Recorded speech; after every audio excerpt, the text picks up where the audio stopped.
अस्सलाम वालेकुम नाज़रीन।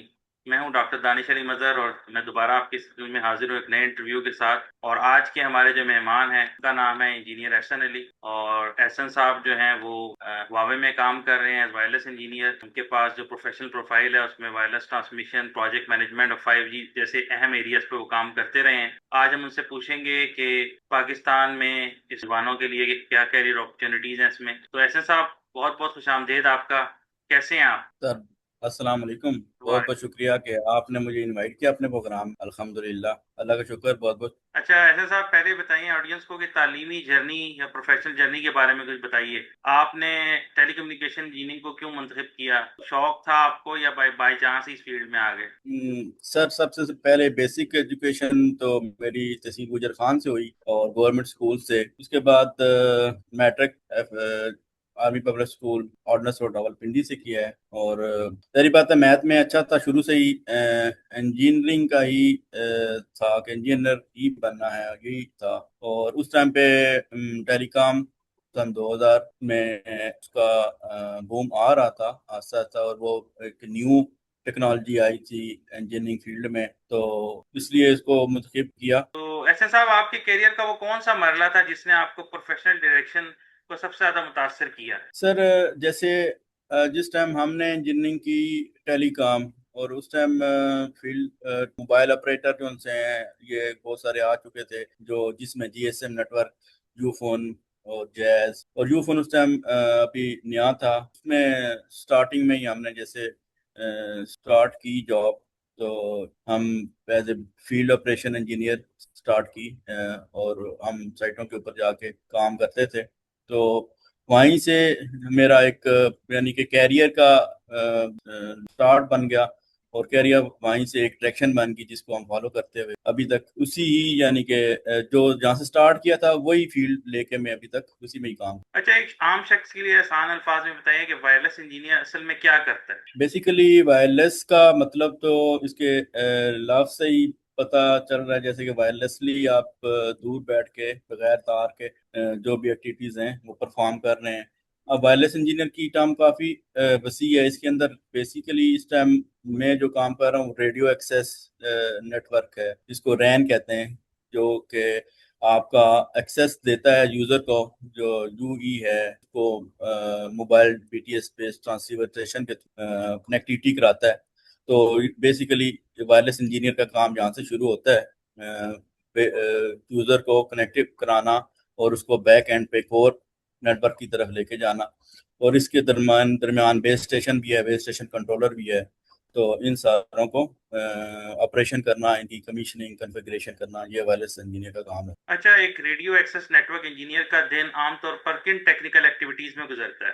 रेडियो एक्सेस इंजीनियर के तौर पे जैसे मैं ऑपरेशन में काम कर रहा हूँ, तो ऑपरेशन में हमारे पास 7 दिन नए से नए इश्यूज आ रहे होते हैं। ऑपरेशन में कोई भी चीज़ अगर सर्विस डाउन हो गई है, कोई नया कस्टमर को इशू आ गया है, तो हर दिन एक नया नए इशू के साथ होता है। आमतौर पे अगर रूटीन में मुख्तलिफ किस्म की जॉब होती हैं, जैसे अगर कोई शिफ्ट जॉब कर रहा है, ऑपरेशन की जॉब कर रहा है, तो वो बेसिकली कॉन्फ़िगरेशन और ट्रबल शूटिंग के अंदर उसका दिन गुजरेगा। और जब किसी टेलीकॉम नेटवर्क में मसला पैदा होता है तो इंजीनियर इसे आइडेंटिफाई और ट्रबल शूट कैसे करता है? सर, सबसे पहले टेलीकॉम नेटवर्क की बेसिकली मॉनिटरिंग हो रही होती है, जिसको कहते हैं नेटवर्क ऑपरेशन सेंटर नॉक। ठीक है, किसी भी ऑपरेटर का सबसे बेसिक मॉनिटरिंग करने का ये यानी कि एक डिपार्टमेंट होता है, ठीक है, जिसने मॉनिटरिंग करनी होती है। उसके अंदर उसने साइट्स जो हमारी बीटीएस स्टेशन लगे हुए हैं या कंट्रोलर हैं या कोर नेटवर्क है जो भी है, उसकी एक तो अवेलेबिलिटी मॉनिटर हो रही होती है। उसमें उनको अलार्म्स के थ्रू पता चल रहा होता है कि कौन सी हमारी नोड डाउन हो गई है, या कौन सी अभी के ऊपर केपीआई डिग्रेडेशन डिग्रेडेशन आ गई। केपीआई डिग्रेडेशन का मतलब यह है कि सर्विस साइड तो अप है, लेकिन उसके ऊपर सर्विस के ऊपर डिटोरेशन आ रही है।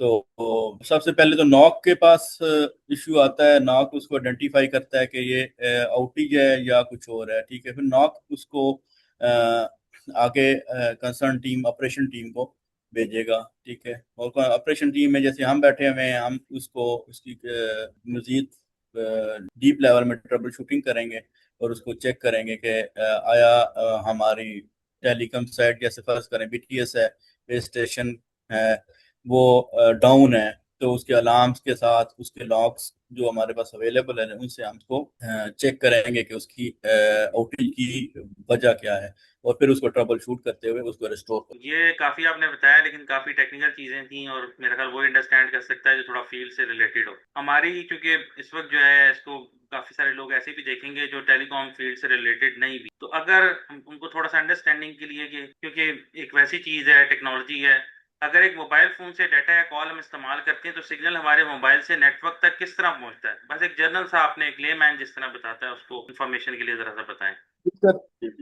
बेसिकली जिस टाइम मोबाइल आपका सेल फोन है, हम अपनी टेक्निकल जबान में इसको यूजर इक्विपमेंट या यूई कहते हैं, ठीक है। ये अब एयर इंटरफेस को इस्तेमाल करते हैं। एयर इंटरफेस को यानी कि ये वायरलेसली आपके बेस स्टेशन कंट्रोलर बीटीएस, जहाँ पे आपके मुख्तलिफ टावर्स लगे हुए हैं, एंटीना, उनके साथ कनेक्ट करेगा, ठीक है। अब बेस स्टेशन की थ्रू ट्रांसमिशन ट्रांसमिशन का लफ्ज़ हम इस्तेमाल कर रहा हूँ इसको आगे मजीद डिटेल में। ट्रांसमिशन ये अपने base station controller back and जो कोर नेटवर्क के साथ कनेक्ट होता है। तो हमारी कॉल बेस स्टेशन से होती हुई बीएससी बेस स्टेशन कंट्रोलर के पास जाती है। बेस स्टेशन कंट्रोलर उस कॉल का जो नंबर आपने डायल किया होता है उसको देखते हुए उसको आगे मजीद राउटिंग करता है, स्विचिंग करता है थ्रू टूवर्ड एमएससी, और एमएससी के साथ आपकी वहाँ पे चार्जिंग वगैरह भी चेक की जाती है कोर नेट के नेटवर्क के ऊपर। फिर वो कोर नेटवर्क जो है वो बेसिकली एमएससी का काम, एमएससी है mobile station, mobile switching centre, वो आपकी कॉल को स्विच कराते हुए यानी कि डेस्टिनेशन की तरफ भेजेगा। अब आगे ये दूसरी तरफ जाता है आपका, आपने कहना एक मोबाइल से दूसरे मोबाइल को किसी और को कनेक्ट किया है। अब उस एमएससी वो एमएससी उसको डिसाइड करेगी कि उसकी कॉल किस तरफ राउट होनी है, आया वो अपने ही नेटवर्क के अंदर है या दूसरे नेटवर्क में जा रहा है। अगर दूसरे में जा रहा है तो वो जीएमएस उसको भेजेगा, और वहां से वो फिर अपने उसी वो एमएससी जीएमएससी एमएससी को उसकी कॉल राउट करेगा, वहां से बीएससी, और बीएससी से फिर बीएससी देखेगी कि वो यूजर किस बीटीएस के अंदर आ रहा है, फिर उस बीटीएस को वो सिग्नल भेज के वहां से थ्रू कनेक्टिविटी यूजर तक किस तरह मुकम्मल होती है। ये एक आम आसान लेमन टर्म में मैंने आपको बताया। तो आपकी जो लिंक्डइन प्रोफाइल थी उस पे मैंने देखा कि रेडियो एक्सेस नेटवर्क इंजीनियर या वायरलेस इंजीनियर के साथ साथ ट्रांसमिशन का भी लफ्ज इस्तेमाल हुआ है तो प्रोफाइल में आप तो ट्रांसमिशन जो है वो उसमें वायरलेस और ट्रांसमिशन का क्या ताल्लुक है और क्या फर्क है? जी जी, वायरलेस नेटवर्क का सबसे बेसिक जो एंटिटी है, आम जबान में हम जिसको बीटीएस कहते हैं, जो टावर है हमारे मोबाइल टावर, वो मोबाइल टावर तो यूजर तक अपना सिग्नल अपने जीएसएम एंटीना जो है उनके थ्रू वो पहुंचा रहे होंगे। अब यूजर का डाटा तो बीटीएस तक आ गया। अब बीटीएस डाटा को हमने बैक एंड कोर तक, पीएससी तक और कोर तक उसको कनेक्ट करवाना होता है, ठीक है। अब उस ट्रांसमिशन उसके दरमियान ट्रांसमिशन इस्तेमाल की जाती है, और ट्रांसमिशन मुख्तलिफ किस्म की हो सकती है। सबसे पहले आम आपका दूर दराज एक टावर लगा हुआ है, वहां से माइक्रोवेव लिंक के थ्रू दूसरे टावर तक पहुंचेगा, ठीक है। और वहां से अप साइड जहाँ पे बहुत सारे माइक्रोवेव लिंक आ रहे हैं वहां पे वो पहुंचेगा। वहां से आगे इस तरह इसकी कनेक्टिविटी माइक्रोवेव लिंक के थ्रू होते हुए वो अपनी बेस स्टेशन कंट्रोलर तक पहुंच जाता है। तो ये बेसिकली ट्रांसमिशन बहुत ज्यादा इस्तेमाल पाकिस्तान में अभी तक की जा रही है। और अभी उसके बाद अभी मजीद जो न्यू टेक्नोलॉजीज आ रही है उसमें ये कि डायरेक्ट फाइबर, ऑप्टिकल फाइबर जो हमारी बेस स्टेशन हर टावर तक पहुंच रही है, और वो फाइबर के थ्रू ही वो ट्रांसमिशन करता हुआ अपना बेस स्टेशन कंट्रोलर या कोर नेटवर्क के साथ जाके कनेक्ट करता है। तो ये दो मोड ट्रांसमिशन के हमारे नेटवर्क के अंदर इस्तेमाल हो रहे होते हैं। एक माइक्रोवेव लिंक हो जाते हैं, और दूसरा आपका ऑप्टिकल फाइबर भी आ गया है पाकिस्तान में काफी। सही, तो मतलब मैं आपकी जो बात से अभी तक समझा हूँ नाजरीन के लिए कि जो किसी भी मोबाइल सिस्टम के कुछ दो तीन हिस्से हैं जिनमें एक एक्सेस नेटवर्क आ गया जो वायरलेस पे है हमारा, एक ट्रांसमिशन आपने कह दिया वो है, और फिर तीसरा सिस्टम जो है वो कौन सा है, कोर नेटवर्क है? जी, बेसिकली एक्सेस नेटवर्क तो हम रेडियो एक्सेस नेटवर्क पे उसका काम है यूजर को कनेक्ट करवाना, जी। ठीक है। उस आप पीछे ट्रांसमिशन नेटवर्क उसी यूजर का डाटा लेके कोर पे जाएगा। अब कोर नेटवर्क कौन सा है, बेसिकली वो एक पूरी अलग प्रोडक्ट लाइन है, ठीक है। वो उसके अंदर मोबाइल स्विचिंग भी है, और उसके अंदर आपका data connectivity through to internet server पे ही वो कर रहा है। अगर ट्रांसमिशन लिंक में मसला हो तो पूरे मोबाइल नेटवर्क पर इसका क्या असरात पड़ सकते हैं? सर बेसिकली देखें, अब हमारी सर्विस ही डाउन होगी अगर ट्रांसमिशन हमारी डाउन है तो। ट्रांसमिशन बहुत इंपॉर्टेंट, किसी भी नेटवर्क नेटवर्क के लिए बहुत इंपॉर्टेंट होती है। तो उसमें अगर ट्रांसमिशन आपकी में मसले मसाइल हैं, मतलब मसले मसाइल कहने का मतलब है कि हमारी अगर आईपी ट्रांसमिशन चाह रही है, उसमें पैकेट लॉस आ रहे हैं, ठीक है, या डाउन होगी, आपका लिंक ही डाउन हो गया, तो आपकी सर्वर डिस्कनेक्ट हो जाएगी। और अगर उसके अंदर डिटोरेशन है, पैकेट लॉसेस हैं, तो फिर आपकी सर्विस चलती रहेगी, लेकिन उसके अंदर आपकी कॉल कनेक्टिविटीज में मसले आएंगे। कुछ यूजर की कॉल कनेक्ट हो रही होगी और कुछ की ड्रॉप हो रही होंगी। तो ट्रांसमिशन तो बैकबोन है, बैकबोन उसके बगैर आपका कोई भी नेटवर्क नहीं चल सकता, चाहे कि टेलीकॉम का नेटवर्क है, चाहे कोई और कंप्यूटर नेटवर्क है, किसी तरह का भी। अच्छा, टेलीकॉम नेटवर्क्स में आपने फाइबर ऑप्टिक का जिक्र भी किया और माइक्रोवेव लिंक्स का भी जिक्र किया, दोनों इस्तेमाल होते हैं, तो इन दोनों में बुनियादी फर्क क्या है? बुनियादी फर्क तो टेक्नोलॉजी का है। Microwave technology line of site technology है। लाइन ऑफ साइट का मतलब कि हमारा एक टावर दूसरे टावर के साथ कम्युनिकेट कर सकता है, अगर वो उसकी देखने की विजिबली उसको हम देख सकते हैं, एक टावर से दूसरा टावर नजर आ सकता है। तो माइक्रोवेव ट्रांसमिशन हाई फ्रिक्वेंसी के ऊपर ट्रेवल कर रही होती हैं, लिहाजा अगर उनके दरमियान में कोई ऑब्स्ट्रक्शन आ जाती है तो वो आपका लिंक जो सेट डिस्टर्ब हो जाता है, तो उनको लाइन ऑफ सेट कम्युनिकेशन चाहिए होती है। वो उसकी लिमिटेशन है, एक खास फासले तक जा सकती है। मतलब आप अगर आप माइक्रोवेव डिशेस की हाइट ज़्यादा करते जाएंगे तो आपको लिंक ज़्यादा दूर तक आप जा सकेंगे। वो पावर एक एक उसकी लिमिटेशन हो जाती है, इतने किलोमीटर के बाद 40-50 किलोमीटर लाइन ऑफ साइट जहाँ तक अवेलेबल है वहां तक आप कम्युनिकेशन कर सकते हैं। उससे आगे आपको कम्युनिकेशन करने के लिए एक और माइक्रोवेव लिंक का जरूरत होगी। इसी तरह करते हुए आप सीरीज में जहां तक आपकी साइट जितने दूर है उस हिसाब से आपको माइक्रोवेव लिंक की जरूरत होगी। अब ऑप्टिकल फाइबर का भी ये है कि वो डायरेक्ट आपके, चाहे जेर जमीन आपका नेटवर्क जा रहा है या एरियल, एरिया का मतलब है कि किसी खम्भों के ऊपर से होते हुए आपकी तार अपने आपके बीटीएस स्टेशन तक पहुंच रही है, तो वो हो जाती है। दूसरा फर्क आ जाता है कि माइक्रोवेव के अंदर हमें लिमिटेड फ्रिक्वेंसी बैंड दिया जाता है, जो फ्रिक्वेंसी एलोकेशन बोर्ड की तरफ से मुफ्त बैंड दिए जाते हैं, ठीक है। वो उनके अंदर लिमिटेशन होती है, खास लिमिट से ज्यादा आप उसके अंदर डाटा नहीं ले सकते, उसकी बैंडविड्थ इतनी ज्यादा नहीं होती। अब ज्यादा बैंड हाई बैंडविड्थ वाले भी आ रहे हैं, लेकिन वो उनके अंदर वहां पे लिमिटेशन आ जाती है, वो 5G या 4G 5G साइटों को सपोर्ट करने के लिए ना काफी होते हैं। तो इसलिए फाइबर फाइबर के ऊपर आपको पता है अनलिमिटेड आपको मैक्सिमम आप बैंडविड्थ ले सकते हैं। फाइबर की बैंडविड्थ माइक्रोवेव के मुकाबले में बहुत ज्यादा होती है, अच्छा। इसलिए 5G और 4G जो साइट्स हैं उनके लिए ऑप्टिकल फाइबर जो सी वो रिकमेंड की जाती है। अच्छा, 5G 4G का आपने जिक्र किया, तो 5G सिर्फ स्पीड, ज्यादा स्पीड का नाम है या इसकी एप्लीकेशन इससे कहीं ज्यादा वसी है? 5G जारी बात है कि अब जनरेशन है, 4 जनरेशन के बाद 5th जनरेशन, जैसे अभी पाकिस्तान में लॉन्च लॉन्च हो चुकी है, मुख्तलिफ ऑपरेटर उसके ऊपर अपनी इन्वेस्टमेंट कर रहे हैं और आस्ता आस्ता वो नेटवर्क को बढ़ा रहे हैं। पहले बड़े शहरों के अंदर डिप्लॉयमेंट हो रही है। अब पाकिस्तान के अंदर थोड़ी सी ये है लिमिटेशन कि उसको जो 4G और 5G का बैंड ऑलमोस्ट उसकी बैंडविड्थ इस टाइम सेम ही है, लेकिन 5G का नेटवर्क की 3 बेसिक चीजें आ जाती हैं। एक तो नंबर ऑफ कनेक्शंस हैं, ठीक है, वो आपको 4G के मुकाबले में एक पर square kilometre number of connection बहुत ज्यादा उसमें बढ़ जाएंगे।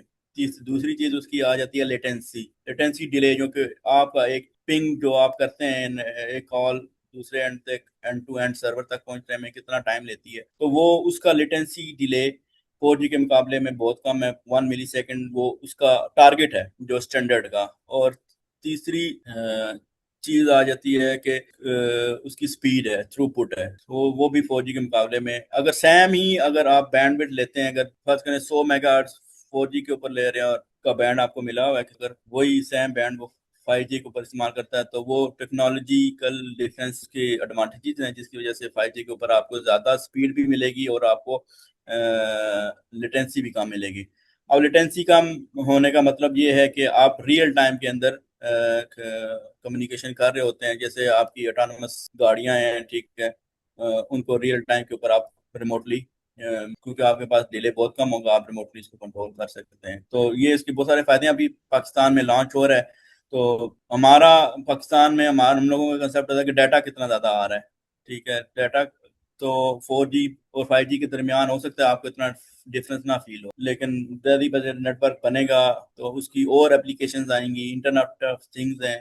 ठीक है, मुफ्त बहुत सारे स्मार्ट होम्स आ जाएंगे और रिमोटली कंट्रोल करने के लिए आपकी चीजें जैसे डिवाइसेस होंगी, आपको इनको आप रिमोटली कंट्रोल कर सकेंगे। तो वो उसकी ये इम्प्लीमेंटेशन जब होंगी, नेटवर्क फैलेगा तो वो ज़्यादा फसी होती अच्छा, पाकिस्तान के तनाजुर में जो 5G का मुस्तकबिल है वो किस तरह देखते हैं? आपने भी बताया ना कि 5G 4G में कोई इतना फर्क महसूस नहीं होगा, तो कोई स्पेशल कोई बात है ऐसी कि हमारा बैंड सिलेक्शन ऐसा है या कोई वजह है? क्योंकि वैसे तो यही कहा जाता है कि 5G की स्पीड 4G के मुकाबले में बहुत ज्यादा है। वो बेसिकली सर, जैसे मैंने आपको बताया, जितनी आप बैंडविड्थ आपके पास अवेलेबल होगी एयर इंटरफेस के ऊपर, जितनी ज्यादा आपके पास अवेलेबल आप उतनी ज्यादा स्पीड ले सकते हैं। इस टाइम कुछ ऑपरेटर ने लिए 160 मेगाहर्ट्ज या 110 मेगाहर्ट्ज, वो एग्जैक्ट आप जाके देख सकते हैं कि इस ऑपरेटर ने कितना अभी जो वो खरीदा है। तो वो उसकी लिमिटेशन ही होगी। अगर आप इसको कंपेयर करें दूसरी मतलब पाकिस्तान के बाद दूसरी वर्ल्ड के साथ, तो उनके पास बैंडविड्थ गीगाहर्ट्ज में भी हो, तो वो उसका फर्क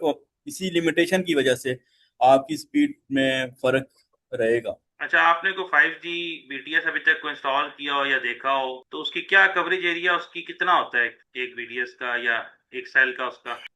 सर ये 5G अभी हम लॉन्च कर चुके हैं। ठीक है, यूफोन के ऊपर और जैस के ऊपर, दोनों के ऊपर 5G के ऊपर हमारी हमारी बेसिकली ये एवोल्यूशन है।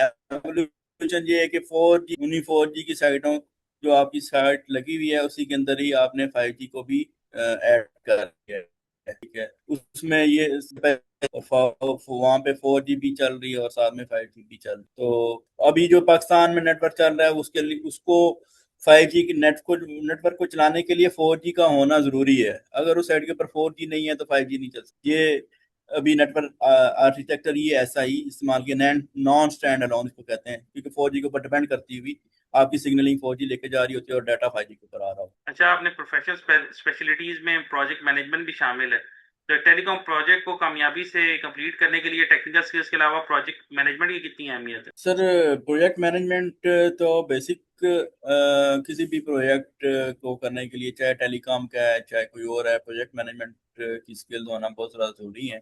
आपने एक दो टेक्निकल स्किल का एज आप अगर प्रोफेशनल टेलीकॉम प्रोजेक्ट मैनेजर हैं तो आपको पहले तो टेलीकॉम की बेसिक जो स्किल्स हैं और फील्ड्स और सारा वो पता होना बहुत जरूरी है। और अब प्रोजेक्ट मैनेजमेंट में यही है कि आपके जैसे नया प्रोजेक्ट लॉन्च हो रहा है उसकी पूरी planning, end to end project launch, उसकी प्लानिंग हो रही होती है कि आपने क्या सोल्यूशन है इम्प्लीमेंट करना है और किस तरह करना है, और सारी तैयारी की जाती है। अभी जिस हमें अभी जैसे अभी नजर आ रहा है कि 5G लॉन्च हो गया, लेकिन 5G लॉन्च होने के पीछे सारा प्रोजेक्ट मैनेजमेंट का काम कि आपने कौन सी साइट की सिलेक्शन कौन सी करनी है, इक्विपमेंट कौन सा लगाना है, और टीमें किस हिसाब से आ रही होंगी, आपने कितने दिनों में डिलीवर करना है, तो आपका सामान कहाँ से आ रहा है, आपकी लॉजिस्टिक आ रही है, बाहर से आ रहा है, वो कब पहुंचेगा, और उसको मैनेज करना और उनको उन साइट के ऊपर सामान को डिलीवरी करना ही, तो ये सारी चीजें प्रोजेक्ट मैनेजमेंट के अंदर ही आती हैं।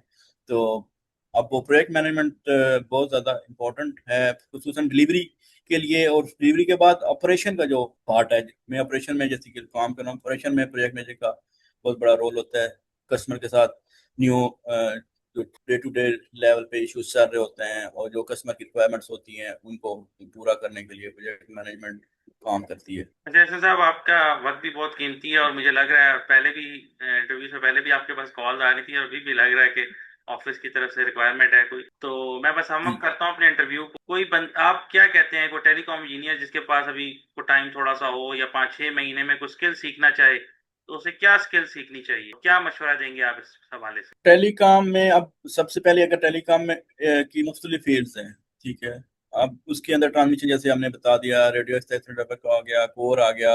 अब बीच में इसके अलावा हमारे पास ये डेटा कम्युनिकेशन है जिसमें स्विचेस राउटर वगैरह आ गए। तो वो उन फील्ड में अगर आप जाना चाहते हैं तो आपको कुछ सर्टिफिकेशन जैसे CCNA, CCNP वगैरह वो आप अभी कर सकते हैं। ठीक है, तो वो आपको अब जैसे आप अगर फील्ड में आते हैं किसी उसको आप ऑलरेडी, क्योंकि आप वो चीज़ें सर्टिफिकेशन कर चुके होंगे और आप नेटवर्क में आने के लिए, काम करने के लिए रेडी होंगे। बजाय ऐसे होता है कि जैसे न्यू इनकमिंग आती है, उनको फिर चीज़ें सिखानी पड़ती हैं, तो वो चीज़ें सिखाने में टाइम लगता है। और अगर आपने स्किल्स पहले से गेन की हों, उसके अलावा आपकी क्योंकि हम नेटवर्क पे काम कर रहे होते हैं, बहुत सारे हमने डाटा एनालिसिस वगैरह करने होता है, इसमें माइक्रोसॉफ्ट एक्सेल प्रेजेंटेशन जो है, माइक्रोसॉफ्ट प्रेजेंटेशन की जो स्किल्स हैं, ये भी बहुत ज़्यादा मैटर कर रही होती हैं। एक्सेल के ऊपर आप सीखें चीज़ें कि उसके फार्मूलाज, उसके अंदर माइक्रोज, उसको कैसे ऑटोमेट कर रहे होंगे, क्योंकि अभी ऑटोमेशन की तरफ जा रही हैं चीज़ें, एआई की तरफ। तो आप एआई को इस्तेमाल करते हुए अपना लर्निंग को भी बेहतर कर सकते हैं और अपने काम को भी आसान बना सकते एहसन साहब, बहुत बहुत शुक्रिया आपका।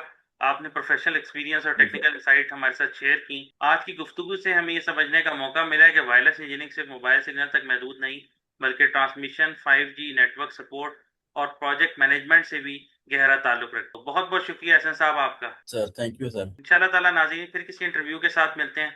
तब तक के लिए अपना बहुत सारा ख्याल रखिएगा और मुझे अपनी दुआओं में याद रखिएगा। अल्लाह हाफिज़।